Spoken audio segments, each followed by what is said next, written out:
ॐ अज्ञानतिमरन्धस्य ज्ञानाञ्जनाशलाकया चक्षुरुन्मिलितं येन तस्मै श्रीगुरुवे नमः. Welcome, dear devotees, and those of you who joined us here on Zoom, as well as those who have watched us, joined us there on the Facebook, which includes today Vidyavali Devi Dasi Mataji. And so we are going to get started with the second chapter and the last verse of Bhagavad Gita. So you can congratulate yourself on walking through the entire chapter. And before we go there, how do you feel about it?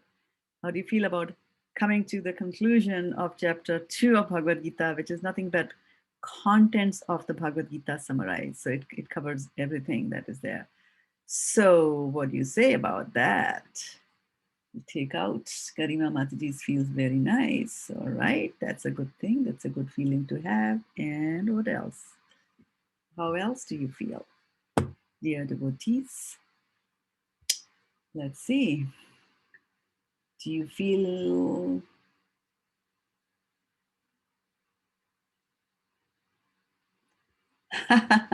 Ashna says blissful and Genma wants to revise. Yes. And that desire to revise is because you got so much good taste the first time that you want to have more. And actually Sanjay, Sanjay at the end of it says that, Rajan samsmritya, and muhur, again and again, right? So that's what it is, because you have developed a higher taste. You really like to do that. Okay, so let's get going then, and I'll start sharing the screen with you. And if somebody can type a yes on your notepads to let me know that you are indeed looking at the 72 verse from second chapter of Bhagavad Gita. Okay, very good. Got a few yeses over there. That's a good idea. That's a good situation to be in. And let's get going here. Today is Thursday, so we have to remember we have to stay contained within our boundaries, like the ocean. Esha brahmi stitihi partha nainam prapya vimuhyati sthitvasyam antakalepi brahma nirvanam richati. Esha brahmi stitihi partha nainam prapya vimuhyati Sthitvasyam antakalepi brahma nirvanam richati. And we come to synonyms, our favorite part. Esha means this. Brahmi means spiritual. Sthiti means situation. Partha means O son of Pritha. Na means never. Enam means this. Prapya means achieving. Vimuhyati, one who is bewildered. Sthitva, being situated. Asyam, in this. Antakale, at the end of life. Api, also. Brahma Nirvanam, the spiritual kingdom of God. Richati, one attains. Right? So let's go back one verse and to the verse that we did on Tuesday. And we were talking about there were certain things that they told us not to do. Just like nah, nah, nah, right? So they all started with nihi, yeah, ni. And so if you go back to verse from there, it says, Vihaya kaman ya sarvan pumam charati nishpriyaha. So this is the first ni that came, right? Don't do this. Nirmamo nirankaraha. So there were two more, right? There were three knees they talk about. Nispriha means do not have any desires. Nirmamo, like this belongs to me, right? And nirankahara, I am something. So don't do that, right? And if you do these, if you give up these three things, it said sashantim adhigachyati, because Krishna is telling Arjuna that first you have to get peace, and after you get the peace, will you get happiness. So he's walking him through that path on how you get that. And then if you go to the next verse, today's verse actually is saying Esha brahmi sita partha nenam prapya vimuyati. Sthitvasyam antakalepi brahma nirvanam richati. So he's saying that if you do that, which we told you to do in the previous verse, those three things, give up those three things, desire, and it is mine, me and mine, and I am something. To give up those three things, then what's going to happen? In this, that is the way of spiritual and godly life, to give up those three things. And here comes the beautiful part of this verse, which says, after attaining which. So if you reach a stage where you don't have desires, and you remember we talked about what is not having desires, what was desirelessness, right? So we are talking about not having material desires. If you want to have desires to please Krishna, that is perfect. That is called desirelessness, actually, right? So here it says that when you come to that stage where you have given up your I am something, and given up that, this belongs to me, mamatva, and you have given up your all desires for sense gratification, then when you are in that consciousness and you attain that consciousness, after attaining that consciousness, a man is not bewildered, right? So it says, and that is the way of the spiritual and godly life, after attaining which a man is not bewildered. And you remember we talked about bewilderment, right? Where we said that if you're dhyam, right? Dhyato vishyan pumsan, that if you start to focus on the vishyans, the objects of the senses, then you get attachment, and from attachment, the memory gets bewildered, then the buddhi is lost, and then you fall down again, right? So we don't want to be in that situation of being bewildered, right? So here they're giving us a solution that once you reach that stage, you will not be bewildered, because bewilderment in this material world comes from our material attachment.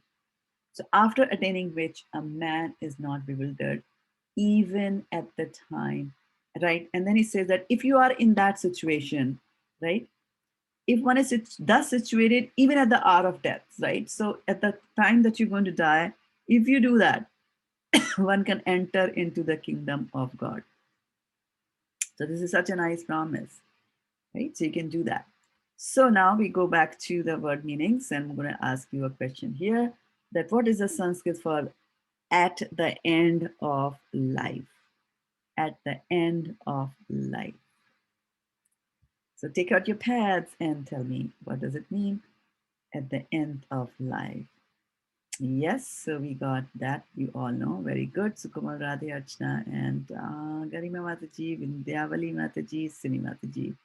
Antakale, and Virah Bhavdasi says something which I'm interpreting to be Antakale, and it is.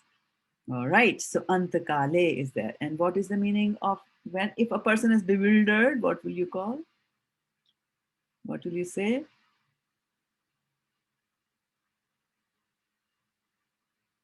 If a person is bewildered, vimhyati, vimhyati, not vimhyati, vimuhyati, muhyati, right? And then V is an intensifier. Not only are you bewildered, you're super bewildered. Vimuhyati, right? Okay, and then what was the word that was used for spiritual in this particular verse? Spiritual.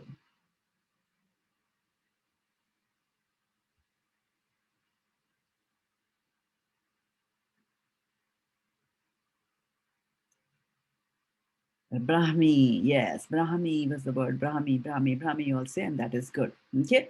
Now I wanted to, okay, focus on one word here, which is Brahma Nirvanam, right? And let me just bring it up here so that you can see Brahma Nirvanam, right? Brahma Nirvanam is what they're saying, right? Now, I just wanted to mention over here that they have used the term Nirman, okay? So the term used there called Nirvan, not Nirman, sorry, Nirman. And we hear this thing a lot. You achieve Nirvana, right? Oh, mostly in the Buddhist, philosophy. So Nirvana, the Buddhist philosophy basically says that after death there is nothing.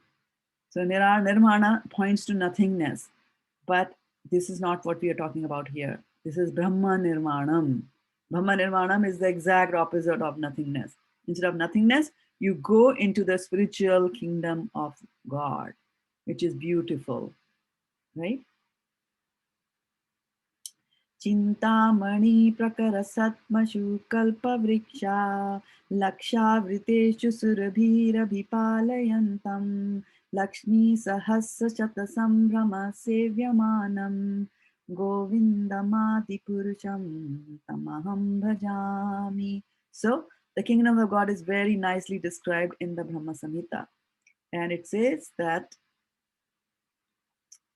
Chintamani, Prakarasatmashu Kalpa Viksha. So, this spiritual kingdom of God is describing Golok Vrindavan. It's saying Chintamani. Chintamani is that there are wish fulfilling gems, that you hold them in your hand and you wish for anything and you get them.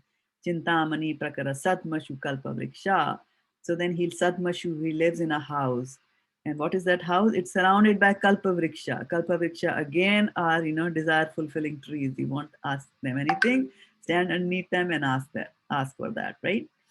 So kalpavriksha, lakshavriteshu. Kalpavriksha, how many? Lakshas, lakhs and lakhs of trees are there. Surabhi, right? Surabhi again is a Surabhi cow that gives you whatever you want. Surabhi Rabhi Palanantam. And these Surabhis are being tended by Krishna. So it's giving a very nice graphical imagery for you to think about the kingdom of God, what kingdom of God is. So imagine a beautiful home surrounded by beautiful trees and studded with chintamani, studded with gems. And there are millions of cows there being tended by Krishna, who's holding a flute in his hand. And then Laksha Vitesu Surabhi Abhipalan, Lakshmi Sahasra Sata Sambrahma Sevamane.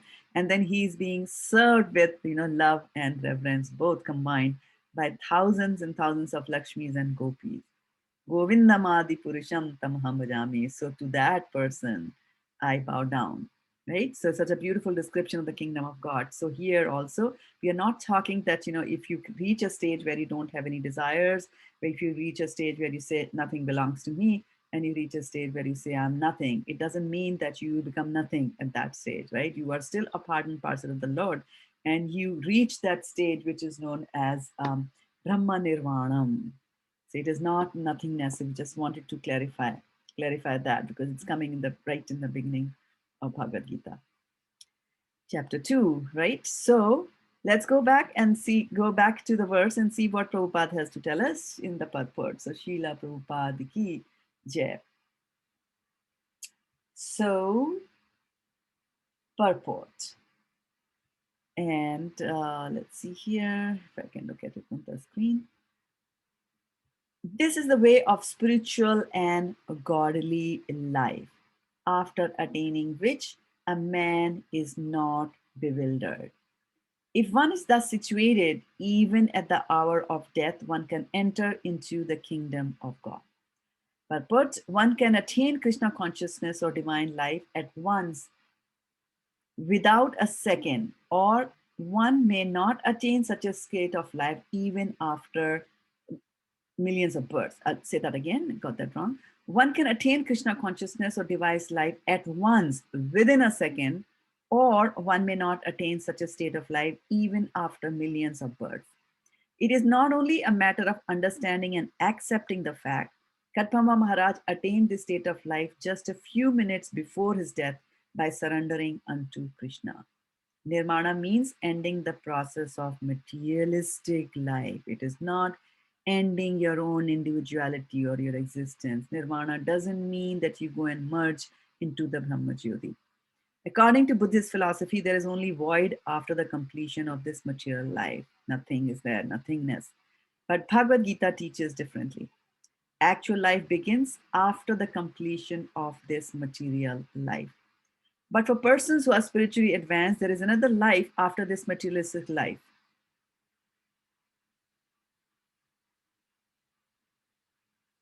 Okay?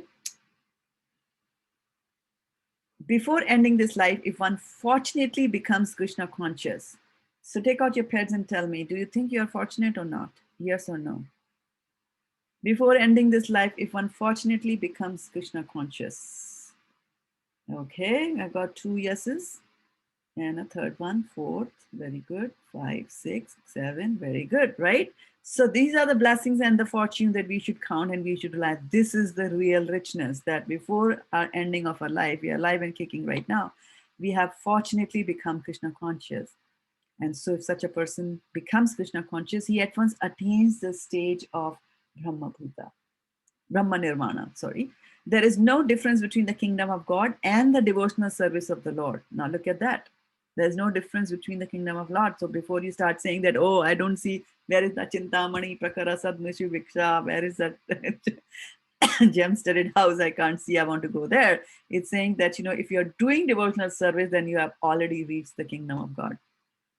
Since both of them are on the absolute plane, to be engaged in transcendental loving service to the Lord is to have attained the spiritual kingdom. In the material world, there are activities of sense gratification, whereas in the spiritual world, there are activities of Krishna consciousness. Attainment of Krishna consciousness, even during this life, is immediate attainment of Brahman. And one who is situated in Krishna consciousness has certainly already entered into the kingdom of God. And we remember in the 14th chapter of Bhagavad Gita, which we were reading for Chad a few months ago, there was a verse that towards the end of it, it says, Mamcha yobhyabhicharena bhakti yogena sevate sagunan samatityetan brahma bhuyaya kalpate. Right? So it says that all that you have to do is without a break, continue to do devotional service, and then you will reach the platform of Brahman. And this verse is also saying that. And the purport Prabhupada is saying attainment of Krishna consciousness, even during this life, is immediate attainment of Brahman. And one who is situated in Krishna consciousness has certainly already entered into the kingdom of God. So here's the beautiful thing for you, that you've already entered the kingdom of God. Brahman or spirits, right, is just the opposite of matter. So opposite of matter is Brahman. And here's the interesting thing, that look at our Vedic Shastras. You're asking the question, what is the opposite of matter? And they are saying Brahman or spirit. What is the opposite of matter? It is spirit. Now, we are so used to, because we are devotees, we are so used to this style of thinking, right? Okay, opposite of matter. Now, what do the scientists say is the opposite of matter? Anyone wants to make a guess? Take out your notepads and tell me.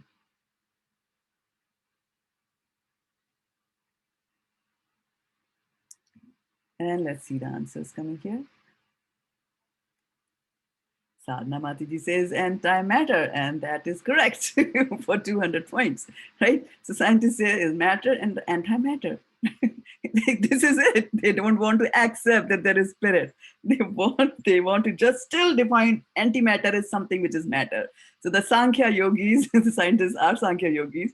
So they will come to a conclusion that there is something beyond matter which I can't grasp, but they really don't know what it is. Yes, exactly right. That says Sadhana Mataji. They really don't know what antimatter is, right? Oh, we bring antimatter together with matter and boom, it'll go. But where are you going to store that antimatter, my dear sir? If it blows every material thing away. So they don't know. So, which is like, a very, very convoluted way of defining things. For example, if I were to ask Varshana Mataji that she's in India, and I were to ask her, like, what time of the day this is? And she will say, this is morning. And if I were to ask Sadhana Mataji what time of the day it is, she might say, and she will say, this is night, right? So Varshana Mataji says this is evening, and she morning, and here in USA it is night. So they are opposites. There's morning and then there is evening or night. Morning and evening, opposites, right? And we have got a particular name for it, morning and there is evening, right? If I ask, like, okay, Varshana Mataji, what is it at your time? Morning. Sadhana Mataji, what is it in your place? Not morning. Anti-morning. That's not the way you do it, right? So our scriptures are so deep. I mean, yeah, okay. So there is something known as opposite of matter. Tell us what it is. It is the spirit. And then it goes and describes the spirit. I mean, The second chapter of Bhagavad Gita describes the spirit, right? It cannot be dried, it cannot be cut to pieces, how much size it is, right? One over 10,000 the size of the tip of the hair, right? It describes you very nicely, not some vague antimatter. So here it says Brahman is just the opposite of matter. Therefore, Brahmi Sthiti does not, Sthiti means not on the platform of material service. It doesn't mean that everything has been annihilated. All that we are saying is that you won't be in this platform, you will be in some other platform, and we have a definition of that platform. It's a spiritual platform. Devotional service of the Lord is accepted in the Bhagavad Gita as the liberated state. Sagunan samitityatan brahma bhuyaya kalpate, from the 14th chapter of Bhagavad Gita. Therefore, Brahmi Sthiti is liberation from material bondage. And how will you get liberation from the material bondage? By following the three NIs, like nihi, nihi, nihi. Now, can you take out your scratch pads, electronic pads, whatever you call them, and tell me what are the three NIs that we read in the previous? You don't have to give me the Sanskrit word, just give me the essence of it. Just the essence. You have to give up. Sadhana Mataji says, desires, me, and I. Right? Okay. Vaishana Mataji says, no desires, ahankar, which means I am something. Yeah.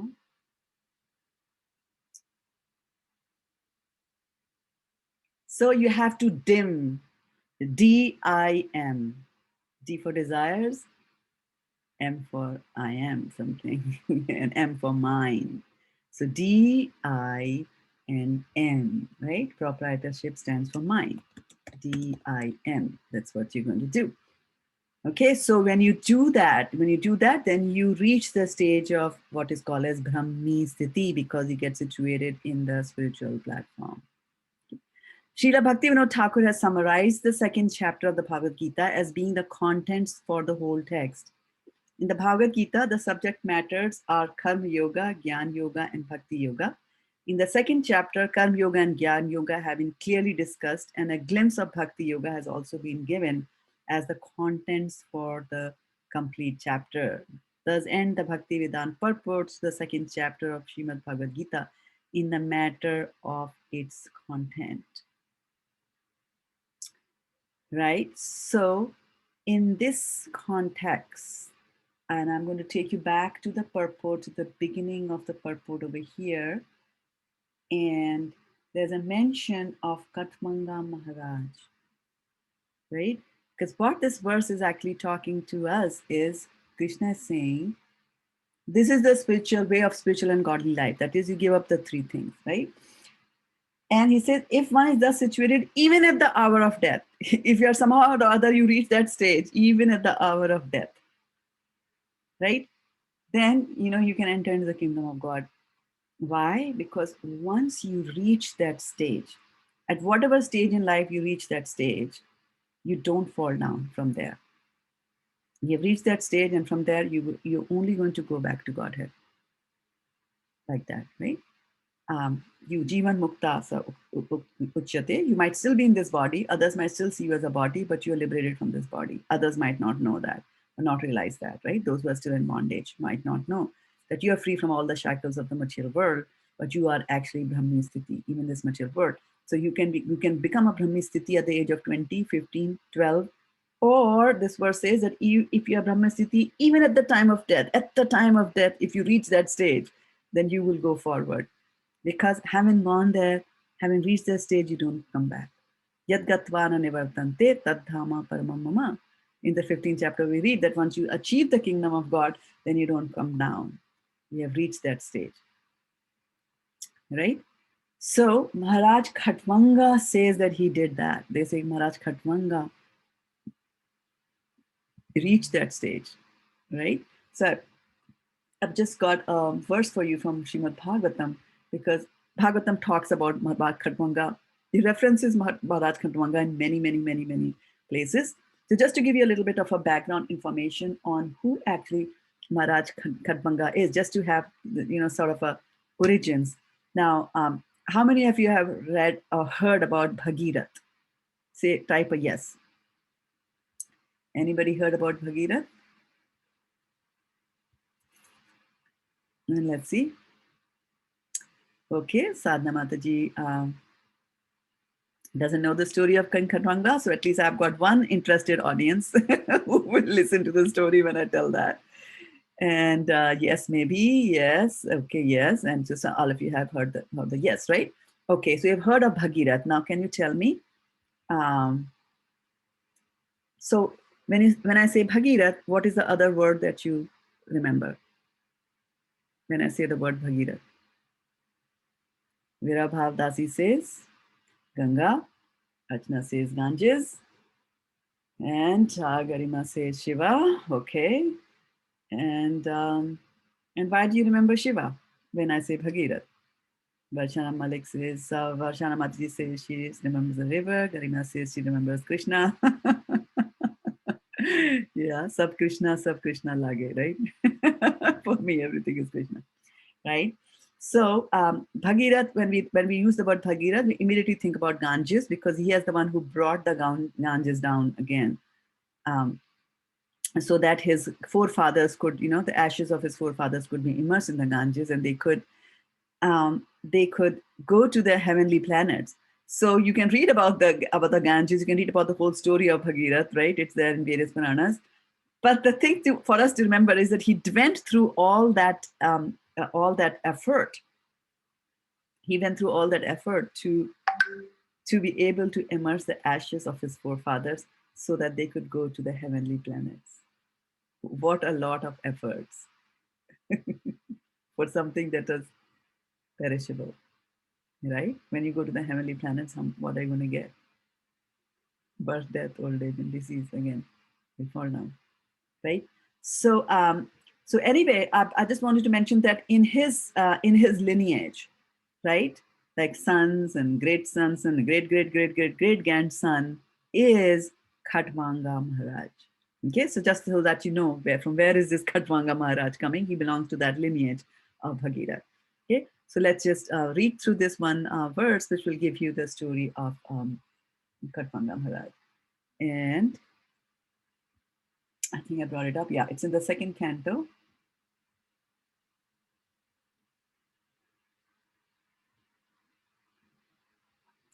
Khatvango nama rajarshir ज्ञात्वे याप्ताम इहायुषः मुहूर्तात् sarvam utsrijya gatavan abhayam harim.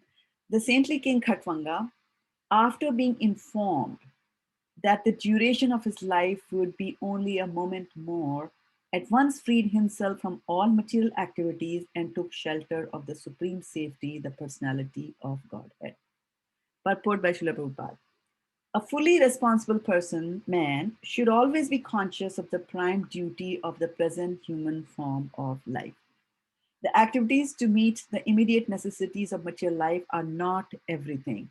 One should always be alert in his duty for attainment of the best situation in the next life.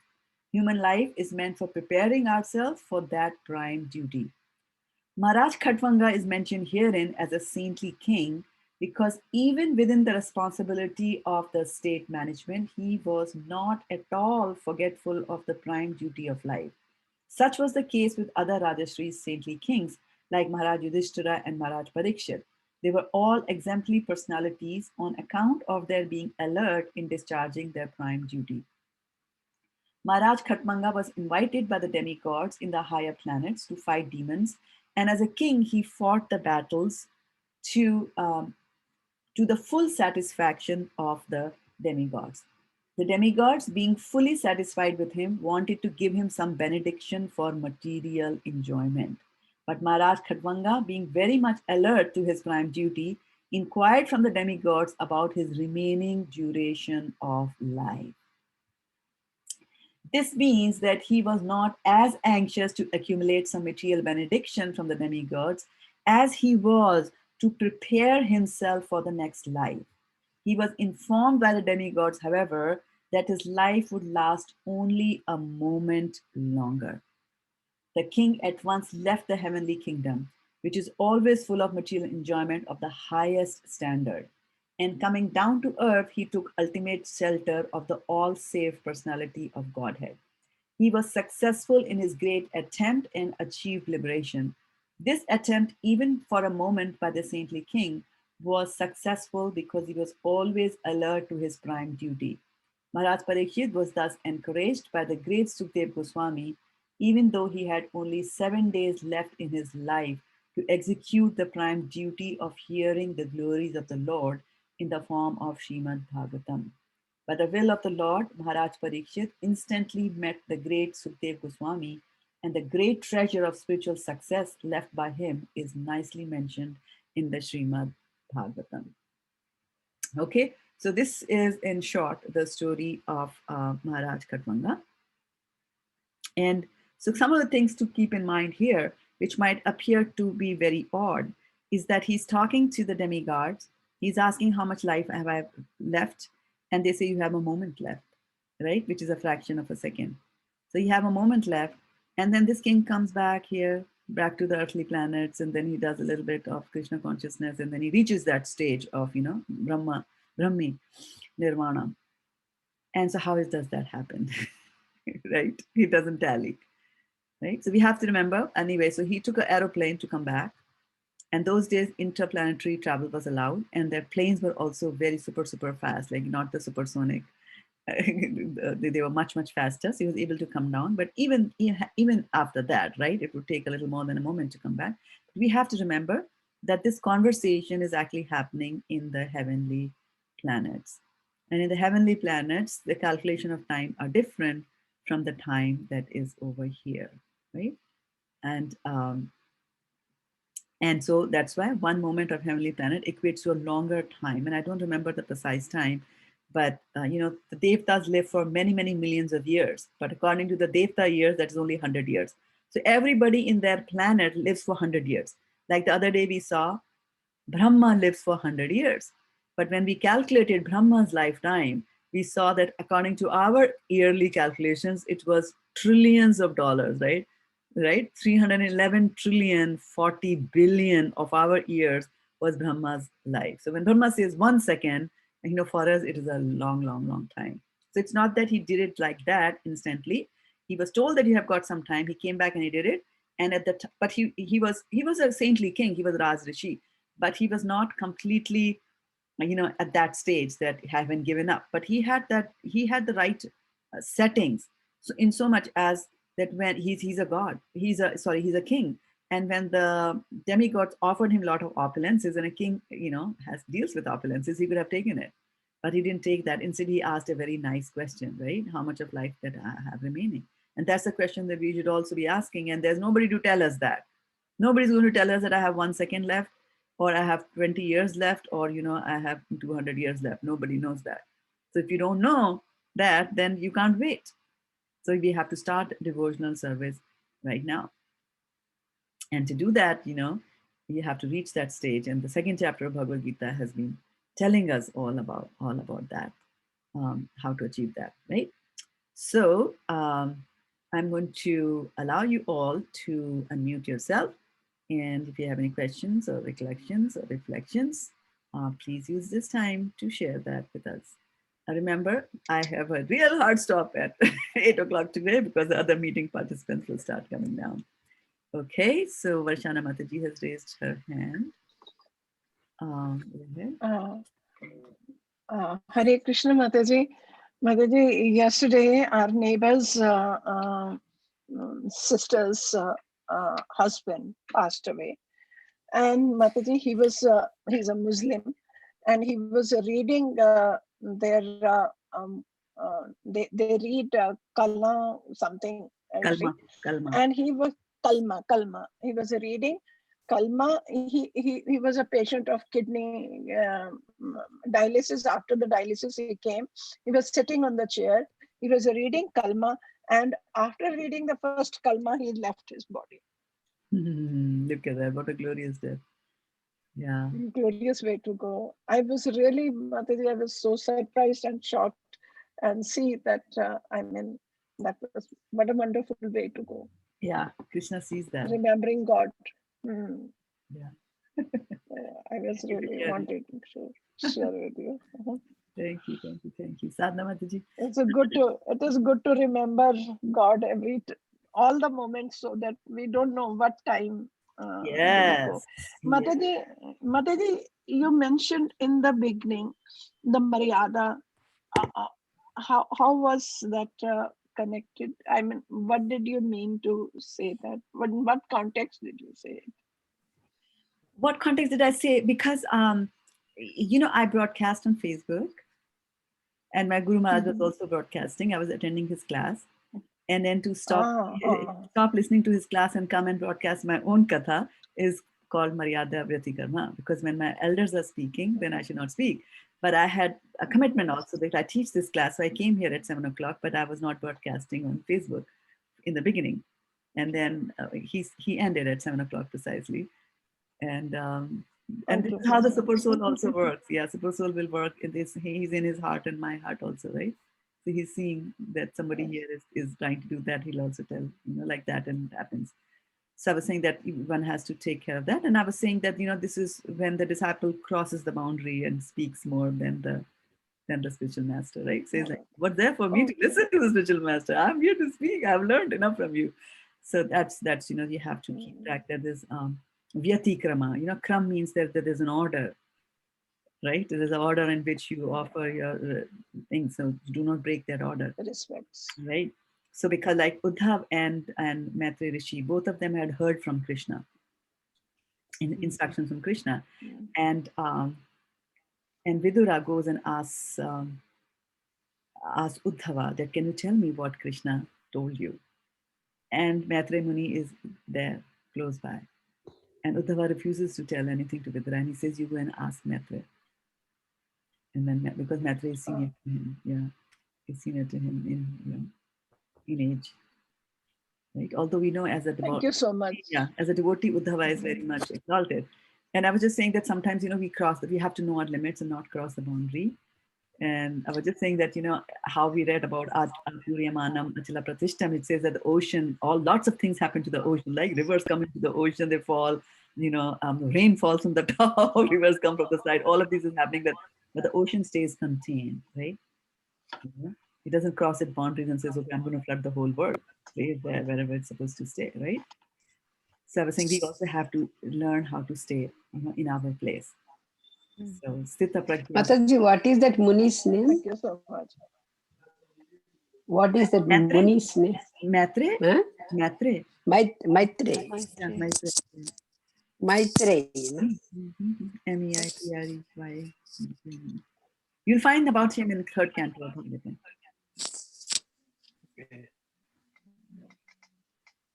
And Sadhana Mataji had her hand up. Yes, Hare Krishna, everyone. Yes, thank you for nice talk, Mataji. Yeah. So I was just, I guess I'm not sure how to phrase this question, but we talked about desires as something we're trying to let go of while we're in the material, so that we can, free ourselves and be with Krishna one day. But then, when we talk about going to the high, going to the planet with Krishna, the Chintamani Prakarashu, those are also desire giving trees, right? So I'm like, well, can you kind of just clarify that context for, like, because both are desires, you're trying to get rid of them, but then you go somewhere where you get desires as much as you want. I'm just trying to work that. So Work that out. A good question. Yeah. So in the previous verse, right, Prabhupada explains what is desirelessness. He says that if you're desiring things for Krishna, so when you have a kalpa tree that gives you everything, then we might, from a material perspective, we might just say, so I will just say, okay, I'll get some ice cream from that tree. But the question is, and in the spiritual world, because you have realized your relationship with Krishna, that I am his servant. So even when you go to a kalpa vriksha and ask for something from the kalpa vriksha, it is because you want to give it to Krishna. You see? okay, gotcha. So Yeah. that is so you'll have so Atmendriya Priti versus Krishnendriya Priti. So you're doing everything to please the senses of Krishna. For example, even here, Prabhupada, when the gopis were here, the gopis used to dress themselves very beautifully. Now we dress ourselves beautifully so that we look good, and somebody will say, "Hey, you're looking very nice today," and we'll like, yeah, like that. So it's for our satisfaction. But gopis were not doing that. Gopis used to think that I'm going to look beautiful. Krishna, If Krishna's Krishna, eyes fall on me, he will be happy. Krishna. Because that's a complete different way of thinking.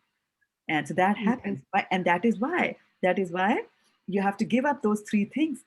I am, when you are thinking about I am, oh, I am wearing a new dress. This dress is mine. So give all that up. Once you give that, how can you give all that up? How can I do that? How can I do that? And to do that is the first thing. And that is false ego. The I am, this body gives rise to everything. Because I'm thinking at this bodies, if I go old, I feel bad. I will plunge, I will put thousands of dollars to get rid of wrinkles and whatnot, get new teeth, whatever is required, right? Because I'm thinking that what is me, and I have to present it properly to everybody. This is who I am, right? But you look at the elevated souls, they roam out in Copen, right? Look at the Shad Goswamis, they were billionaires in themselves, and they gave up everything and put on a loincloth and they go, right? Taksva Turnam Ashesha Mandalapati. Shrenim Tatha Tuchavad. Yeah, Tuchavad. They think this is useless. I don't want that. Yeah. And all of you are doing that. So don't think that it is something that is unachievable, inachievable, that you cannot do that it's very difficult. There is a kram again, step by step by step. Like they say, drops of ocean, little drops of water, right? Make this mighty ocean, right? Little drops of water, little grains of sand, make this mighty ocean and the pleasant land, right? So little drops of water will make this ocean. So similarly, if there's an ocean of devotional service, Bhakti Rasamrita Sindhu, ocean of devotional service, each drop will count. Each drop will count. For example, you don't sit down and watch every Bollywood movie. Instead, you come and sit in this class, right? So that you are giving it up. Why? You want to listen to Krishna Katha. No matter who's going to tell, doesn't look like Aishwarya Rai, but still you come, because it is Krishna Katha. So slowly, it will reach that stage. And sometimes, disasters in life will happen, ups, downs will happen in life, which will make us give up that I am, I am something, and realize that I'm nothing. And that's why the other day I was talking about how Prabhupada said, somebody said, I'm the most fallen devotee. And he said, you're most nothing. Either best or worst. That I am is the wrong thing. And it takes time for it to dissolve. And devotional service is the only thing that will help us dissolve it. But in heaven, do we have all these feelings, Mataji? Yes. In heaven, heavenly planets are material planets. They're material. Actually, they said it's not better to go there. The Devtas, the Devtas in the heavenly planets, when Kali Yuga comes, in the cycle of yugas, when Kali Yuga happens in the material world, they want to come down. They say there's a very nice verse in Bhagavatam, which it says, Indriya Utsav. It's the festival of the senses. That's all happens in the material world. You gain pious activities and whatever you want, by way of material sense gratification, you get in the heavens. And that's why some of the religions who are going to tell you that, you starve yourself here, you don't have alcohol, you stay away from women here in this material world, because after death, you're going to get the best wine and you're going to get the best of the angels, beautiful apsaras, you're going to get them. But that is not what the aim is, because that's just the trailer. They're just showing you the trailer. They're not telling you that at the end of it, you're going to die and come back here. Shine Purne Marta Lokam Vishanti. 9th chapter of Bhagavad Gita says that. So when we have, okay, I'm sorry. Go ahead. When you have all those things in heaven, so do we have to control our senses there also? Then only you will go up. Yes, but it is very difficult. It's very difficult. Right? For example, take a poor man. He likes ice cream. Take a rich man. He also likes ice cream. Right? Poor man doesn't have money to buy the ice cream. What will it do? When the urge to have an ice cream comes, he will control it. What will the rich man do? Open the fridge. That's the difference between this planetary system and the heavenly planetary system. Right? But yeah. You have to remember that the demigods are there, but they are devotees of the Lord, who go there. And there are different types of heavenly planets also. They are described in Srimad Bhagavatam.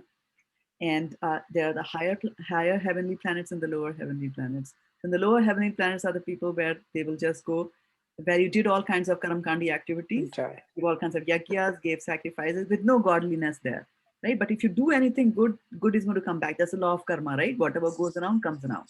So you gave things and did things without getting God in the picture, then you will go to some planets where you can enjoy all that, right? So there's known as the lower heavenly planets, Netherlands. And then if you had God in mind, but you still wanted to enjoy, yeah, Chaturvija Bhajante Mam, Jana Sukritanajana, 4 types of people worship me. So you wanted something, you put Krishna in the center, you will go there only to fulfill your desires, and then you come back again because ultimate goal is to go back to God. Right? So there's no point. It's a Shrama Kevalam, right? You did so much of exercise, you did this and you did that, and you have to do 100 Ashwamedha sacrifices or something like that, and you have to live 100 lives of perfect following the Varnashram system, be a devotee, and then you get elevated as Brahma. And you get elevated as Brahma, then what happens? You live for 311 trillion years, 40 billion years before you can go back to God. Like that. It might appear 100 years to him, but it is still a long time. Right? Like that. Okay. So I'll take the last question from Aruni Mataji. Okay. She's also raised her hand. If you're done with your question, if you can put your hands down, then yes, yes, yeah. Thank you so much. Yeah. And Aruni, you have to unmute yourself. What's your question? Am I next? Yes.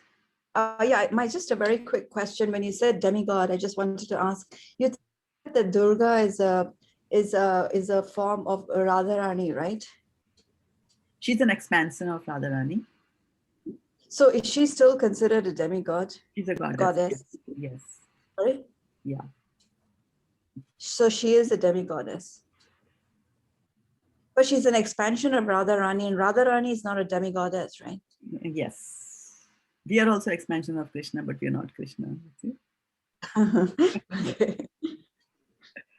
Okay, thanks. Yeah. I miss Meera Mataji.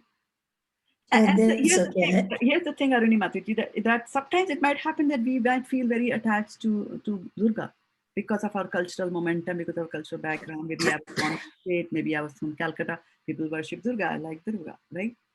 And so sometimes people also like Shiva.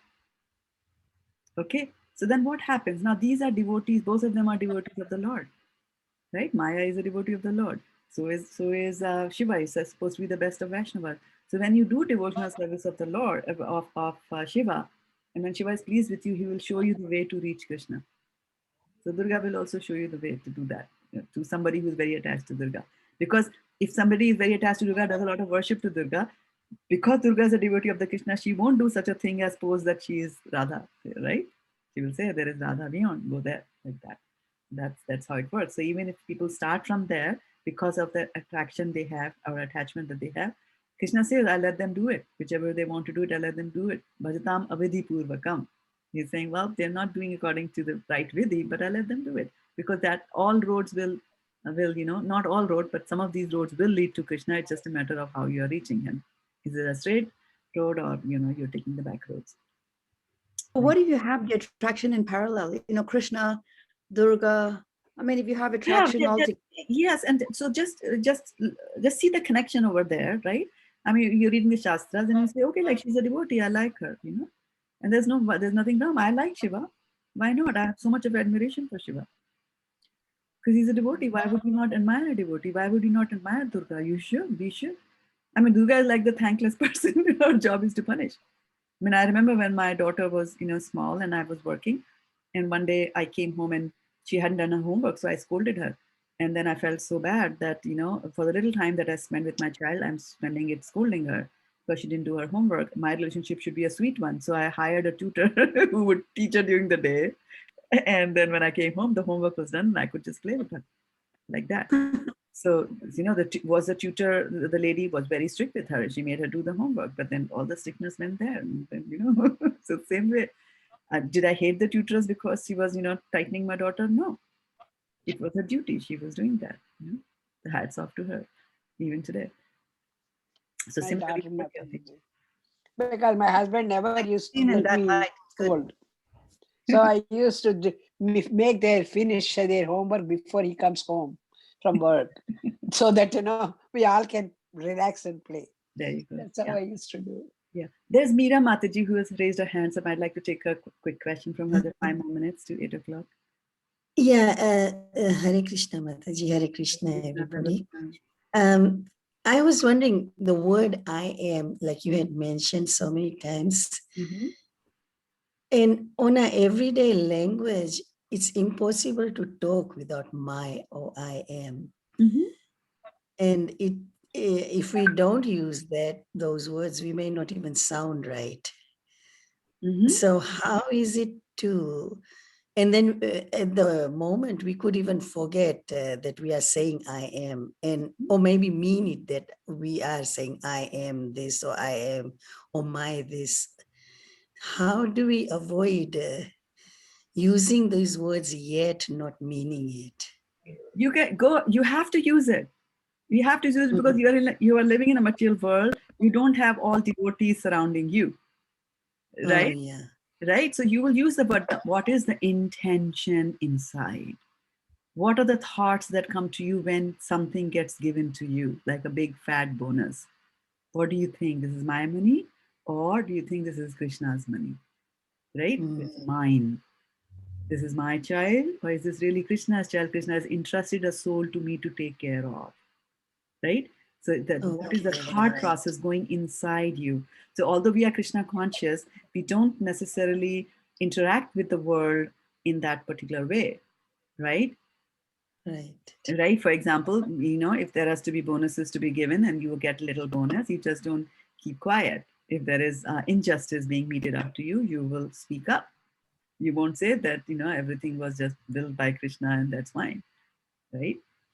But even once you raise your voice and you express it, and then if things still don't work out for you, at that point you will say, okay, this was Krishna's will, ultimately, right?